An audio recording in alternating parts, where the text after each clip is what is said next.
बिस्मिल्लाहिर्रहमानिर्रहीम। 1 किलो मैंने कीमा लिया है। 2 अदद प्याज काटे हैं दरमियाने साइज़ के। लहसुन अदरक रखा है एक साइड पे। आधा किलो मैंने टैटो लिए हैं। टैटो को हम एक साइड पे रख देंगे। ये देखिए आधा किलो मैंने लिए, इसको अच्छी तरह वाश कर लिया। वाश करके हम इसको काटेंगे। जो जो चीज़ें हमने डालनी है फिर मैं आपको साथ साथ गाइड करती जाऊंगी और साथ साथ हम इसकी तैयारी शुरू करते हैं। अब हम इन सब चीज़ों को साइड पे रखते हैं। साइड पे रखने के बाद हम इसे बनाना स्टार्ट करते हैं। जब तक आप जाए मेरी वीडियो को लाइक सब्सक्राइब कर दे और आगे आगे शेयर भी कर दे। बिस्मिल्लाहिर्रहमानिर्रहीम। थोड़ा सा मैंने घी डाला है और 2 अदद मैंने प्याज जो काटे थे वो इसके अंदर डाल दिए। डाल के हम इसको गोल्डन ब्राउन होने तक भूनेंगे। ठीक है, जब तक ये गोल्डन हो रहा है आप मेरी वीडियो को लाइक सब्सक्राइब ज़रूर कर दिया करें। हर दफ़ा मैं आपको याद करवाती हूँ।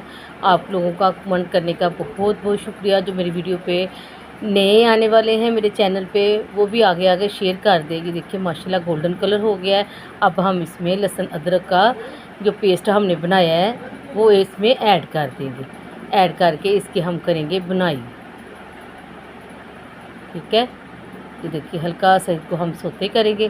सोते करने के बाद इसमें हम डालेंगे जो हमने ना कीमा लिया है ना वो इसके अंदर ऐड कर देंगे सारा। और कीमे की हम बुनाई करेंगे अच्छी तरह। इसका कलर चेंज होने तक इसको भूनेंगे प्याज में और अच्छी तरह ये घी में फ्राई हो जाए। जब अच्छी तरह घी में फ्राई हो जाएगा ना इसका कलर भी बहुत अच्छा आएगा। 1 चम्मच भर के मैंने नमक डाल दिया इसमें। 1 चम्मच भर के डाला है। ठीक है, अब हम इसमें ना मिर्च डालेंगे 1 चम्मच भर के। हाफ़ चम्मच मैंने इसमें हल्दी डाल दी है। सादे मसालों से हम बनाएंगे। घर में जो बेसिक मसाले हैं उन्हीं के साथ हम इस मटर कीमा।